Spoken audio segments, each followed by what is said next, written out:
Well, greetings, friends, and welcome to the Gospel Underground Podcast. This is episode 145. Écoutez, listening and evangelism. That's French? That's French for listening. Oh, no. Emphatic. We are broadcasting live for us from the worldwide headquarters of the Gospel Underground here in Blacksburg, Virginia. Jesse, what is up, my dude? How I don't are even you doing? eat French fries. You don't. Oh, you eat freedom Fries, baby. I don't know about this French stuff. It's good to be here. My daughter was supposed to go to France last weekend, but they were like bombing cities or something, and so she decided to stay in England where it felt a little safer. Yeah. And I just realized, like, as a person, I would have went to France, but as a dad, I was like, no, you should stay. You should stay. Don't go where they're firebombing city. Well, it's in a different part of the city. Don't go. You know, It's different as a dad. Protective. Yeah. Écoutez, using my high school and college friends there, Jesse, for the emphatic. Listen, I forgot. Listen. You are a man of many. No. You're a Renaissance man, Reed. No, these are required classes for science majors at a liberal arts college like UNC. What's up, man? How are you doing? My intention today was like, hey, we'll come in, get right to the podcast. You guys don't know this, but we usually talk for like an hour. That's right. About nothing related to what we're going to do in the show. And then I'm like, hey, what are we talking about again? So my goal was, hey, get right in here, go right in. But then then I started talking about smoking meat, smoked chuck roasts. my new. I don't think that'll be a surprise to anyone listening. Yeah. So I told Jesse I've been perfecting the chuck roast smoking method. He looked at me like I was a little weird. No, I wanted to know. I needed the download. Yeah. You know, you are better than ChatGPT for learning things like that. Took 4 times. The third time I got it. The first 2 times it was just like not good. So it was good, but it wasn't what I wanted. So I think I've gotten it not dialed in. So what's happening in your world? You know what I wanted to talk about this morning with you was how we are in the playoffs of our church softball league. The church softball league. Tonight we are playing. If we win, we move on to the semifinals or maybe the finals. You're in the quarters or the semis. And if we lose, we play a double header. We might be out tonight because it's double elimination. So it's like College World Series, like the loser has to come back. It's just like that. It is just like the College World Series. Athletics, it's all the same practically. We are the returning champions. We're reigning champions. But this year it doesn't look quite so good. We've lost quite a few games. And have you lost some talent as well? Or it's more like in and out, like different people here at different times, and like our best player's gone tonight. That's big in softball because they can just slap tanks and get home runs and stuff. Yeah, there's home run limits. Oh. You can only hit 3, and then if you hit a 4th, it's an automatic out unless the other team gets to 3, and then you can keep going.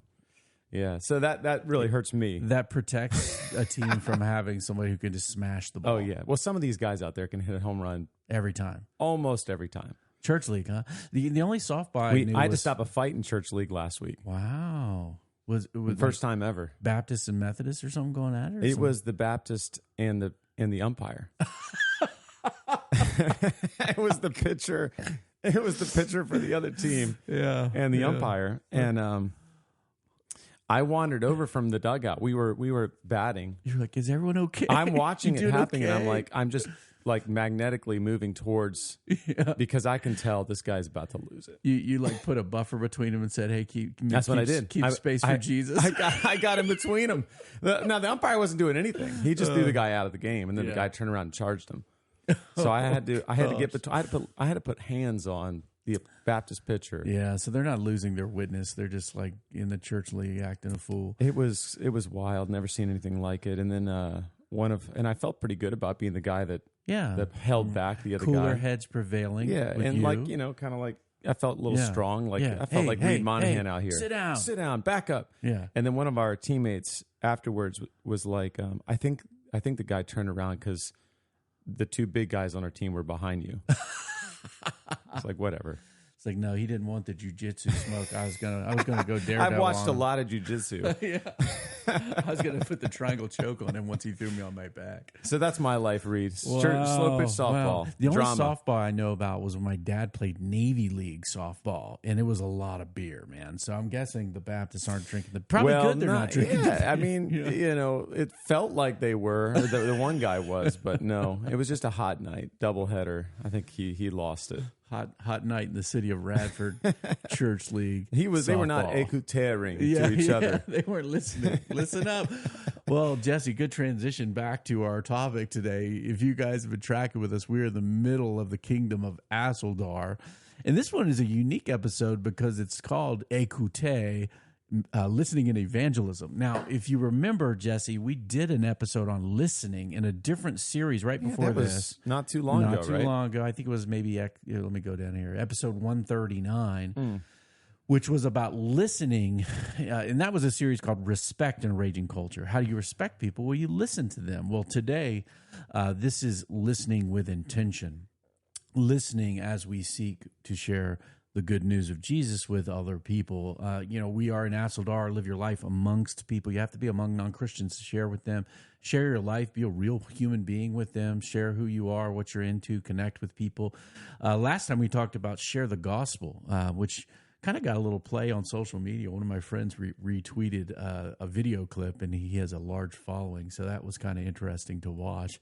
On the Twitter, some people are still on the Twitter and not the threads or whatever. Yeah, I just hate Meta. I'm on Instagram. That's the only thing. I guess I still have a Facebook account, but I never go on there. I got rid of WhatsApp. You're rooting for Elon Musk to beat Zuck in the MMA fight. Did you see have you seen the picture of Zuckerberg with his shirt off? Yeah.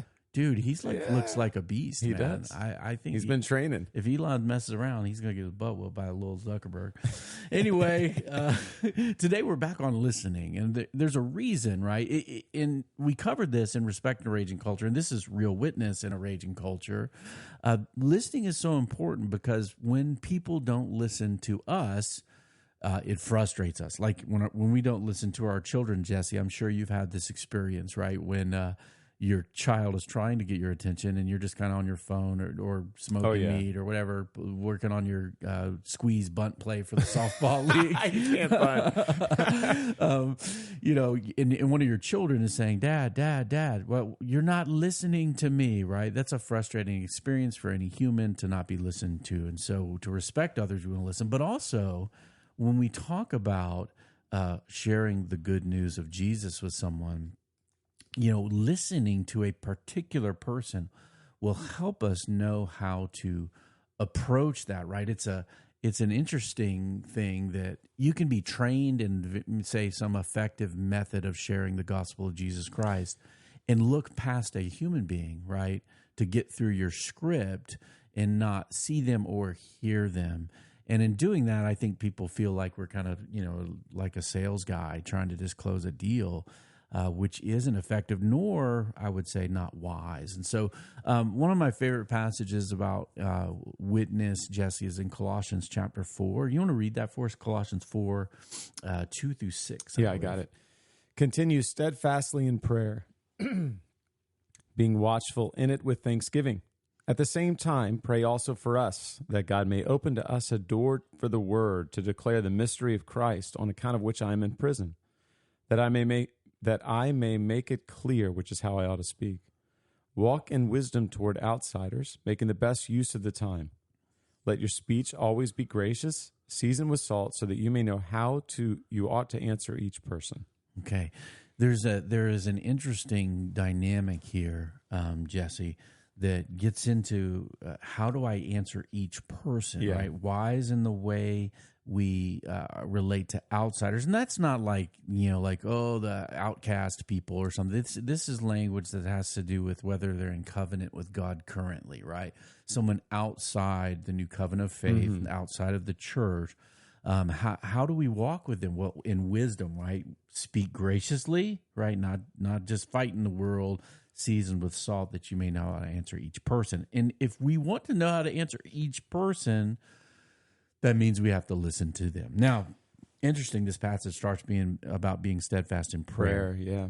So this idea of listening well for the sake of evangelism, guys, I want you to include two things: listening to God and listening to people. And when I say listening to God, I'm not getting into any techniques of prayer or mystical listening prayer. If you are for or against that, by all means, go on the Elon Musk app, Bird app, and fight about it. Here I'm just talking about being prayerful in the moments when we talk to people, right? Certainly, you some of you who care about your friends and having them come to know Christ, you may be praying for a person for a long time. It's also important to pray as we're talking to people, and it's not like being double-minded or not focused on a person. It's just more like, Lord, help me hear well what this person's saying to me. Help me see what you're already doing in their life. You may have providentially been leading their life to this point and this time and place for them to hear about you. And how can I be helpful to that process? So if we don't include prayer in our witness, we can turn it into either a sales job, a human effort only. And we can't forget, right, that the power of God for salvation for all who believe lies with the Spirit of God, right, who converts and convicts and changes people, makes people alive, right? We can't save anyone. God saves sinners, and that happens through the quickening of the Holy Spirit. So we ought to pray for that. I love that we're starting here, Reed, because I was thinking back to like when I was trained in evangelism as a crew staff person. Yeah. I remember things like Big Break. Did you ever go to Big Break? I never went to Big Break because we were athletes were doing wrestling season. Yeah. Yeah. You were doing athlete stuff. Yeah. I remember there being these massive evangelism training times where you've got I forget the guy's name, but the guy that was doing all the training, and you got like Mark McCoskey, tell it off and tell it well. No, it wasn't him, but there was like 800 college students in a crowd, and it's like, here's what you do. And man, I thank God for that time. Like, because at the end of the day, the biggest challenge for most people is actually talking about the gospel with a stranger. That's a hard thing, or even a friend. Yeah, scary, right? It's a hard thing to do, and having some kind of track to run on is helpful. That's right. But it definitely just flattens everybody into, you're just like, can I just please get to the presentation? Yeah. Like you're you're listening for entry points. Like, okay, there it is. I can talk about give me on my flow chart so I can, if you say this, I say that. Yeah, that's right. Yeah. And I remember thinking through, once I was on staff, training up my students with starting, it's harder to get into like how to listen to the person well and engage with their worldview and different things like we're going to talk about here. Yeah. A good starting point is, as you're walking up to someone, whether it's a friend in the coffee shop or a stranger, on the beach or wherever, praying and asking the Lord to bring to mind, exactly what you said, Lord, you providentially set this moment up. Yeah. Bring to mind the gospel, bring to mind scripture, bring to mind, and help me to listen well so that I can know what this person loves, what they're afraid of, what their desires are, so that I might be able to present, share the gospel with them as I'm sharing my life with them. Amen. And here's something, guys, you need to confidently know, and Jesse, what you just shared alludes to this. No matter who we're talking to about Jesus Christ crucified, the gospel of Jesus Christ, somebody has been there before us, right? Either God himself, right? Or maybe perhaps other witnesses who have sown a seed, or a family member, or they could have had good experiences or bad experiences with religion or Christianity or church. And so you want to know that, right? You kind of want to learn that and discover that as you go. But as we connect with others to share the gospel, we need to know God is there, right?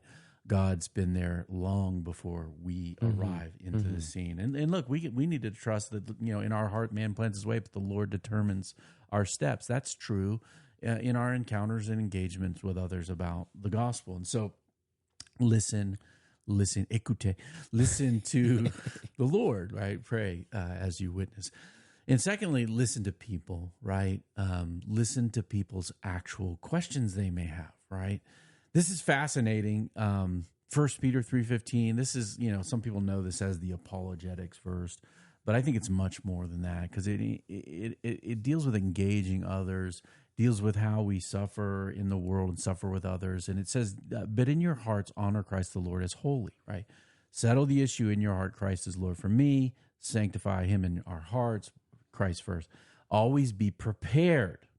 Well, we could talk a lot about that. We will talk a lot about that in a couple episodes when we get about giving answers. Be prepared to make a defense for anyone who asks for a reason for the hope that is in you, yet do so, here's our words again, with gentleness and respect. 1 Peter 3:15 assumes people will ask us the reason for the hope that we have. And so when someone asks us a question, right, we need to listen to what they're asking us, right? Hey, why do you think that? Or why do you care about that? Now, when we enter into a dialogue with someone, and this is what you're getting to, there's one way you can share the gospel with a script. There's another way that takes wisdom, preparation, flexibility, trust, maybe some patience over time even, right, to see a person again. As we engage someone in dialogue and with good questions, next episode, Jesse, we'll talk a lot about questions. When we do that, we need to listen to their actual questions, not the question, we have a fun answer to that we heard on a podcast or we read on the internet. So if somebody is asking, hey, my dad died, when I was 9, where is God with that? And you drop in and we'll say, well, let me give you 5 reasons for why the New Testament is true, right? It's just like, my dad died when I was 9, right? And so I think if we listen to what somebody's actually asking us or engaging us, I remember a football player at Virginia Tech years ago talk about his father passing away and asked me if I thought he was in heaven or hell. I may have mentioned this before on the podcast, and I was like, man, I don't know, man. I don't know your dad, right? Instead of just giving some pat answer, you want to go deeper into a conversation with a person. This is where, Jesse, we talked about last time, this idea of gospel themes is so important. There are so many robust themes that the Bible uses to talk about God, our relationship with him, and good news, that we need to grow as disciples, followers of Christ, to know those things. So they're kind of in our tool belt. So when God brings a certain thing up, we can go there. Now, when we listen to people, right, if we're living amongst people, sharing our lives, sharing the gospel, people are going to have questions for us. They're going to have objections, perhaps, to what we believe. They may even have some lectures for us, right? Like, oh, let me tell you about this, because I've been wanting to tell a religious person this stuff, right, that they may have on their heart for you. But as we listen, connecting through gospel themes is very, very important. So again, a friend's talking about how they're alienated from their dad. Maybe a faithful and good father that could reconcile with us might be attractive to someone. Adoption as a child of God could be. Someone's lonely, right? There's a friend who sticks closer than a brother. Someone is sad, right? There's a counselor for us that will be near to us, that God can be present with us even in our sadness. So there's all sorts of themes. We'll put them in the show notes again, Jesse, for you guys out there. But there's revolution things, your radical friends, right? Jesus came to throw the powers and principalities, authority, sin, death, Satan, and hell, right? Liberation, setting people free. Kingdom. Jesus has a different way of ruling than the rulers of this world. Your political people maybe could talk about, hey, wouldn't it be great to have a better leader than the person that they are telling you they don't like, right? Suffering, right? This is something that, Jesse, I think we avoid, right? We don't need to avoid the issue of suffering. It is part of this life under the sun. It's part of fallen creation. We are in the middle of the gospel diamond, creation fall, where God is redeeming. In the midst of suffering, it needs an answer. And the answer to suffering in the gospel of Jesus Christ is that God became one of us and suffered with us. So there's this kind of empathetic walking with us thing that God does in Jesus Christ for us. Unity, reconciliation, relationships. I mentioned family, birth, right? New birth. A lot of people, man, you've probably seen this too, start thinking about God again when they have a kid. Yeah. Right? They see the miracle of a baby coming in and like, wow, this is something. And there's a lot of like, oh no, what do I even believe? What am I going to teach this little person? How am I going to be a father or a mother to this? There are times when people go through hard stuff in life and they have a lot of questions where maybe something previously they've trusted on, their idols, the things they love, they worship, crumble, and they're trying to put things back together again. And we can say, hey, look, this is not a good God, but God is certainly judicial, that God forgives the guilty, not guilty, justified by grace through the cost of the cross of Jesus himself. Farming, darkness, light, death, and life. We talked about some of these. There's a dozen or so. We'll put them back in the show notes. But what we want to do is help our friends, help them see how Christianity, right, how the gospel of Jesus Christ could be true and then is true, even in their life, right? Jesse, sometimes people might object to this, but I like to ask somebody to try something on, right? Yeah. Hey, let's just think for a second. What if this was the case? what would that feel like to you? Mm-hmm.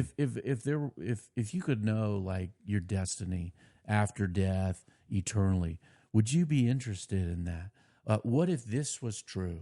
It's allowing someone to open up a plausibility, right? Hey, maybe, perhaps, Yeah. and try it on.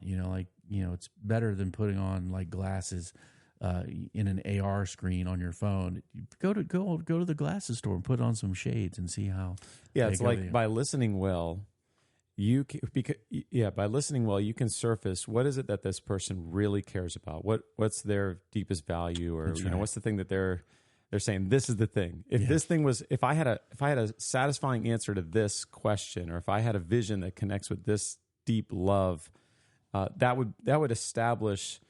By listening, you're sort of forging a trust between the gospel and the truth of the kingdom and their objections. That's right. Or their deep kind of needs and desires that they're not sure how to answer it. Yeah. And I think that what you just did, it does require a lot of skill, though, right? Because it does. Like you said, you don't want to be offering them some try this on when it's like, no, this is the thing. You got to be able to just listen so you know what's the thing that they're looking for. That's right.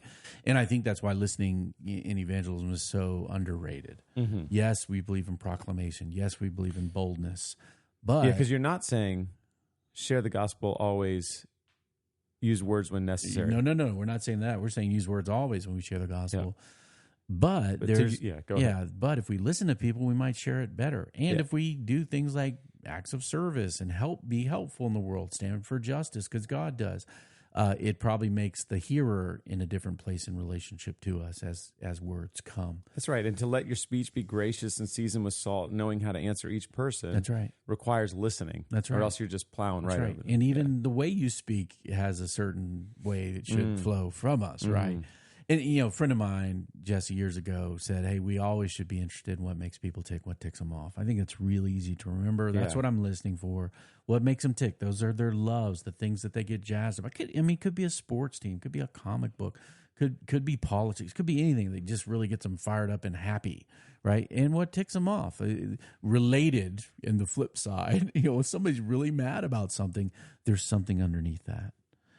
That might be very helpful to speak to with the truth of the Bible, right? And so we need to know that the completion of the longings of the human heart is Jesus Christ, a relationship with our Creator for which we're made. Christianity, we also need to help people see that the gospel and the biblical worldview describes reality, right? That it's true to not only experience but ultimate reality as well. It completes various cultural narratives and calls others into account. There is both a completion and judgment that the gospel brings on any cultural narrative, right? If something is, say capitalistic culture and the exaltation of money, there could be something good and something very evil there that the gospel could either complete in a good way or call into account. Now, Jesse, I'm going to mention a book by an author who no longer writes books like this. But this is a book called Engaging Unbelief, a captivating strategy from Augustine to Aquinas. I think this book was written around year 2000. And it was written by a guy named Curtis Chang, who at the time was, I think, a campus minister at MIT. Now, Curtis Chang is now a leadership consultant. He has a podcast with Russ Moore and David French about politics. If you like those people or you don't like those people, I just want to say we're not quoting any of that. We're talking about his book, Engaging Unbelief, a captivating strategy from Augustine to Aquinas. And this book, Jesse, you would love it. It's kind of a little bit of a historical theology, looking at how Augustine, St. Augustine of Hippo, North African bishop, pastor, theologian, philosopher, and Thomas Aquinas, right, one of the looming great minds of the Middle Ages, right, that set the foundations for all sorts of things, including modern science and his philosophical worldview. Catholics today still kind of venerate Aquinas and also philosophically are aligned with a lot of his thinking. But what Chang does in this book, he looks at how Augustine spoke to the pagan worldview of his day right after the fall of the Roman Empire.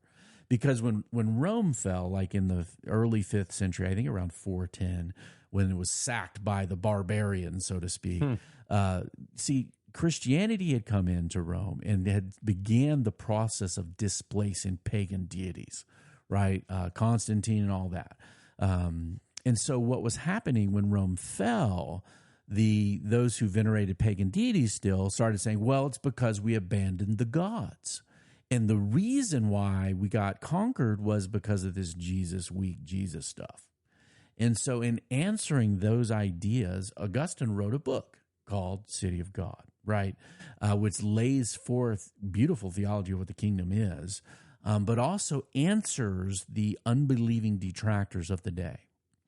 Okay, so that's one historical example he looks at. The other one was when Islamic philosophy was kind of encroachment upon Europe and European thought.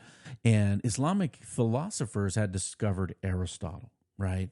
Many Islamic thinkers like Averroes, who had brought Aristotelian thought to the Christian world, who was mainly following Plato, Socrates type stuff. And so they were challenging the worldview science of Europe with a different idea. And also armies and, proselytization and Islam and, all that coming in both from the East and the West in Europe. Well, Aquinas wrote a book called Summa Contra Gentiles, against the Gentiles, or the pagans, where he answered, Islamic thought with his writing. And so, again, Chang is looking at these things as a strategy, okay? And so what he saw that these folks did is very, very simple, although their works are very complex. These are brilliant, historically shaping works, right? But the strategy Chang noticed is that each of them entered into the discussion into the other person's worldview. So either ancient, Roman paganism or Islam. He had to understand where they were coming from. So enter into their own categories and what they're saying, and then secondly, retell that story, exposing its tragic flaw. Okay. And then finally, capture or complete their story with the true story of the gospel. So what is a kind of a complex book in looking at these historical realities, which I find intellectually stimulating, Jesse, as you could probably see. The strategy is very simple. Enter, retell, complete. I like complete better than capture, because capture sounds a little imperialistic, but I think Chang uses capture. Enter, retell, capture. And so what this looks like, is in a simple conversation you have with people. I do this all the time. If you're listening well, you want to hear where they're coming from, what they currently even believe, what they trust in, what they love, venerate, worship, right? That's entering into their story. It's not putting aside yours. It's not saying it's subservient to the other worldview. It's just saying we enter there because that's where people are. Retell means like we retell their story. We don't abandon it. We just kind of retell it, exposing something about it that maybe falls short, which lets down, which is maybe false, might even be what's killing the person, and might be generated from kind of sinful thought in that worldview. And then finally, complete the story truly with Jesus as King through the gospel. So enter, retell, complete. So as we listen well. We're entering in, showing this person that we understand who they are and where they're coming from. Then we retell, showing them how their worldview actually falls short. Like I understand where you're coming from. Right. Have you thought about how it actually can't have come from where you think it came from, or can't finish the way you think it's going to finish? In that retell portion, we're going to talk a lot about next week, because we're going to talk about disruption, because that's where we use questions, because it's better for them to retell their own story and see the problems themselves, right? I've seen this so many times in my own witnessing to people, where a light bulb goes off. They go, "Oh, gee, that doesn't make sense, does it?" And I'm like, no, it kind of doesn't. But you know what would make it make sense?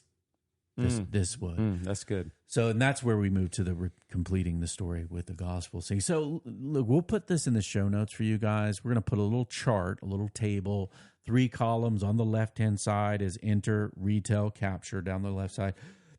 Next column says worldview. We listen, we see where they're coming from, their worldview. And then the final column on the right is the worship and idols that's going on. What is this person trusting? What are they believing most? What are they worshiping? And so we're going to just do a couple quick examples. One, pre-done, Jesse, and then I'm going to interact with you. You're going to put me on the spot. I'm going to ask you to do this, right? So for example, I had a friend, Elliot Grudem, ask me this. He said, hey, how do we share the gospel with someone who loves money? Say like a Mark Cuban on Shark Tank.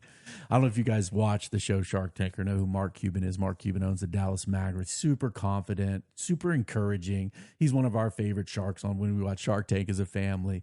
He seems to like have it all, right? Like he's got money. He owns a basketball team. He's nice, right? And so, but what would we say to someone who doesn't believe in Jesus, who seems to have everything, like a Mark Cuban on Shark Tank? So and maybe he's listening. Yeah, maybe he's listening. Who Mark, knows? what's up? Broadcast.com didn't, you sold it and made billions, and then actual streaming technology got good. But so if we're going to enter into that person, the things we would observe there are, this is a self-made entrepreneurship person. Believes in that, right? Like, hey, you work hard, you have ideas.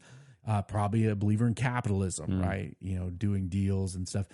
Independent liberalism. And what I mean by that is like, hey, people should have rights. People should be treated well. The good portions of liberalism in, say, the Western tradition, right? The individual has rights. You treat everybody property with respect, rights, treat property, people with respect, all those things. So that's kind of maybe the worldview where someone's coming from, and you probably would discover that. You can certainly see that with Mark Cuban watching Shark Tank. He's not a communist, right?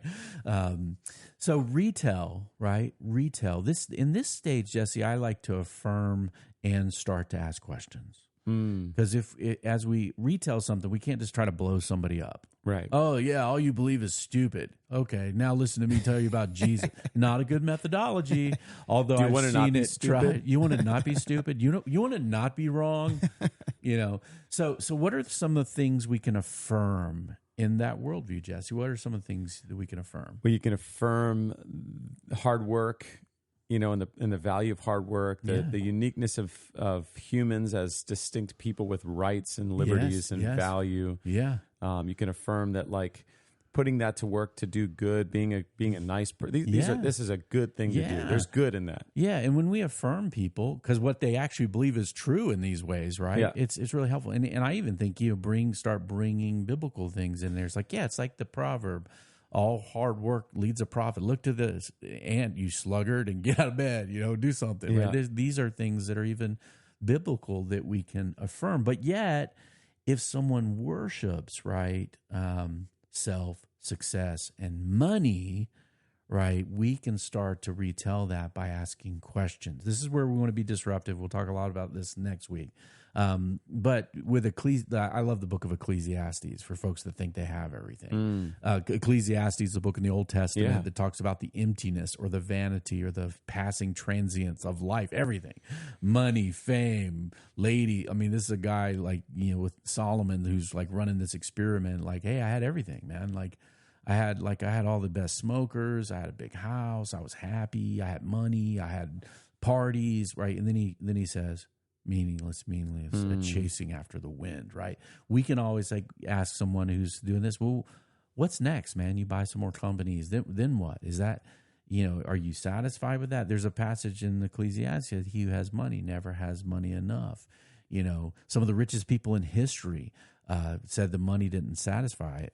What are you really after here? See, we start shifting the conversation to retell the story that we want to say that, hey, money isn't the answer. Things aren't the answer. Whatever it might be. In this case, we're looking at do good capitalism kind of thing. Now, so if we move to the complete or capture phase, we want to say, yes, there is a human flourishing that even has to do with having enough, right? Not being poor, that's connected with God's design, right?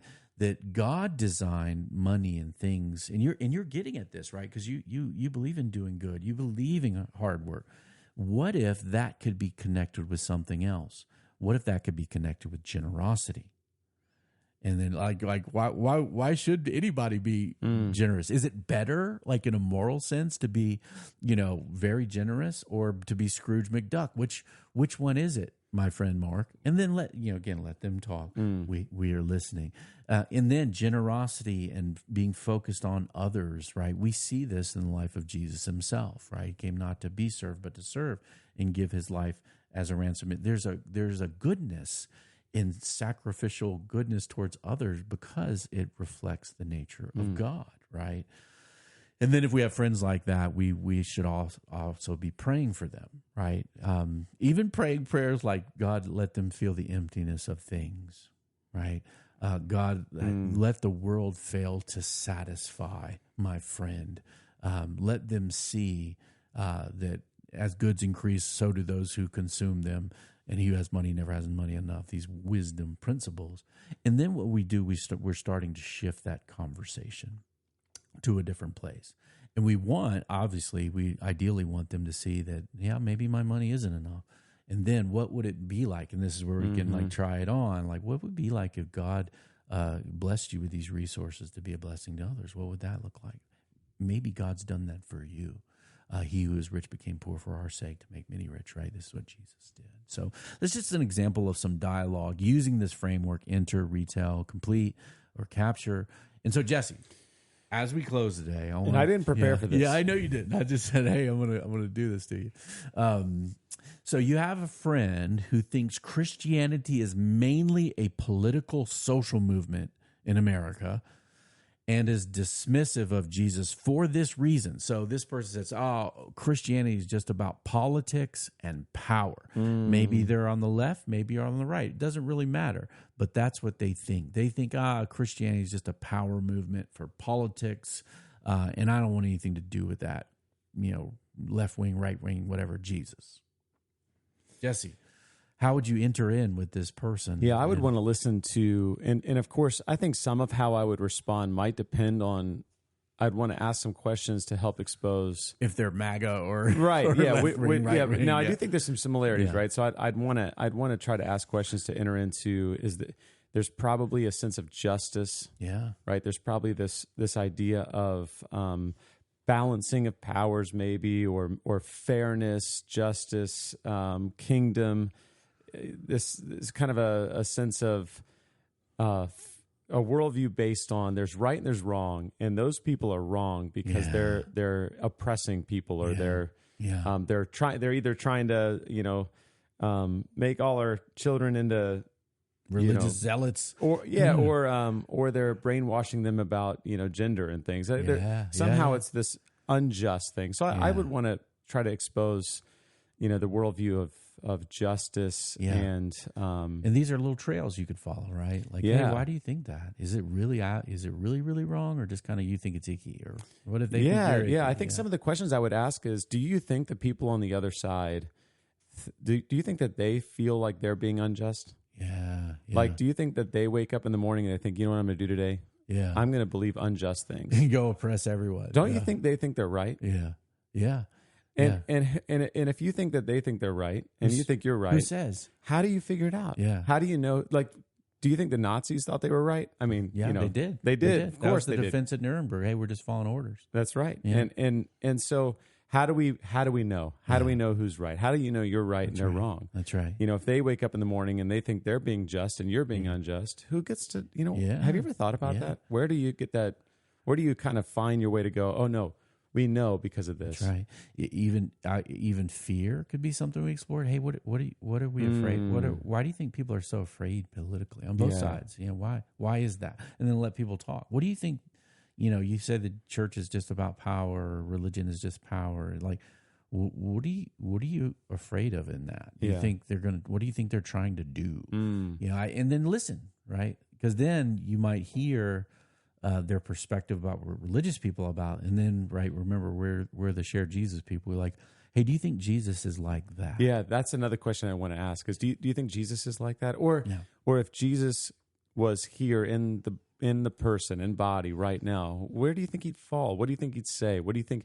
Like, and I'd want to kind of think through, what does this person think about Jesus if they're upset about this political thing being connected to Christianity? That's right. I'd also want to ask them questions like, where do you think that sense of just and unjust, or that sense of the way it ought to be and the fear that it's not. Where does that come from? Yeah. And could it be something real? Could it be something real? Could it be that actually, try this on a little bit? Justice and goodness is part of reality, and that we fall short of it, that we mess it up. Could it be that everybody's messing it up, right? Could it be possible that everybody, we're making a mess of things, but that we're wired in a way that makes us go, but it's still wrong.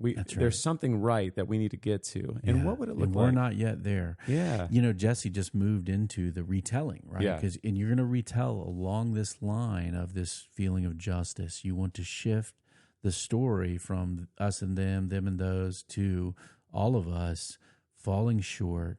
And how do we get remedy for that? And then the other aspect of retelling, we can affirm, hey, we should care about these things: goodness, truth, justice, the beauty. What else should we care about? Right? Mm-hmm. These are very important things. Yeah. And so, wouldn't we care more about what Jesus is like than whatever Christian person you see that the news media wanted to highlight for you and tell you this is Christianity? Wouldn't it be better to look at Jesus? Have you ever looked at Jesus himself? Now we're shifting the ground, right, towards the Jesus of the Gospels, right? And if we're friends, we could hey, well, let's read. Would you be interested in reading what Jesus said about these things? Yeah. And then you can read the Bible, friends, right? Completing that story is that, we do our best. We fall short. We should try to do justly. We should try to even create systems that are good for human flourishing. We fall short. We need forgiveness, and when that happens to us, we kind of tend to treat people better, right? When God has been so kind to us, it shifts the way we see other human beings, and so we always want to shift the ground, specifically in this conversation, right, away from those progressive Christians or those MAGA Christians, whoever people are mad at, towards the person and work of Jesus himself. Enter, retell, capture, or complete. Jesse, I like complete. Yeah, complete's better. Yeah, complete's better. I'm trying to stay true to the. I know you're honoring the author, but that's right. This is you, man. He probably would hate capture today. Complete so enter, or retell, complete, right? Complete. Now, in some of our longings are just sinful. Like we need to repent of them. Yeah, Jesus doesn't complete sinful longings. He turns them towards repentance, back to God. Right. So this is the assumption that there's some sort of governing worldview that you can affirm parts of. That's right. It's not to say that we would want to enter into everything that this person longs for and that's a good thing. It's really good that you want that, because there might be some things you go, hey, have you thought about how bad that is? That's right. Have you thought about what's going to happen if you get this thing that you want? Because it's not going to go well. That's right. And I think, Jesse, this is something of respectfulness and kindness. If somebody has deeply held beliefs, maybe another religion even, we don't want to just tell them how evil it is only, right? We want to help them to see it falls short, right? That it is idolatry, false worship, and see Jesus for who he really is. And then allow people to make decisions there, because ultimately that's their decision to make in what, we believe that God's working there or not, right? And it's not up to us to argue someone into the kingdom, but we want to present, right, the gospel of Jesus Christ and Jesus in a way that can be heard and seen truthfully and clearly. And if we do that, then we can trust God to do his work, or not, and we can still be kind and friendship to people as we go. Hey, before we close, let me put you on the spot, Reed, because I think a lot of this is intuitive for you now, and because you're so skillful at it. I've been in Uber rides with you where you're doing this, restaurants. Yeah. But I think it might help our listeners if we could just maybe throw out a few particular specific, not that you'd want to just stick to the script all the time, but some questions that might help enter. So like one example for me is I want to ask questions around who's doing it really well. Yeah. Like, in other words, I want to see who's their hero. Yeah. Who do you look at and go, man, they're just crushing it. I think for me, Jesse, and again, this is something that, I've been a Christian now since 1992, 31 years. I think being disciples, understanding deeply the faith, having your own questions and trying to seek answers to them, and then actually talking to people about Jesus, you're going to get some reps. You're going to see how people interact. I think that's most important. But I think those kind of questions you're asking are very good. Curious questions, right? We want to get underneath, right? who are the people you admire and respect in the world, right? What is it about them? What do you think the major problems are in the world, and why are they so important to solve? What is a human being, right? What are we? I think even in terms of creation, fall, redemption, kingdom restoration, having that in our mind, the gospel diamond, can help us to know where we're going at least. But I really do, to the point now where I don't want a flow chart with a person. Right. I want to love and listen to a human being, and I want to follow where God takes that. And then I can direct it, right? Because I want to direct it to Jesus Christ, right? We'll talk more next week for sure. What kind of questions? How to disrupt? Yeah, exactly. Good. Because I think that's really important. And our friend Randy Newman, who we had, who wrote a book called Questioning Evangelism, I think is a great book for that. Because, look, if somebody is content where they are, worshiping money, worshiping Vishnu, you worship, whatever it is, right? There has to be, right, a disruption of that. An unsteadying of the confidence people have in their 401k, so that they might see that they fall short and are needy, right? That's where careful disruption is necessary, and the questions be involved with that. And so we will give some more questions and some specifics. I won't hammer it down into kind of a flow chart, but we'll get a little more helpful. No, but it's going to help people, because I think getting those reps in, a lot of times it almost has to be a little more wooden at first. Like, okay, I got to remember, I should be, if I'm listening well, there's some certain kind of flow I should enter into. And if people are bad listeners, which sometimes I am, I'll just zone out, or I'll just sort of like get caught up on. So sometimes it does help me to have just a little bit of like, I got to remember to ask this person this. I got to remember. It really helps the conversation go if I ask them, "Oh, why do you think that?" Yeah, that's right.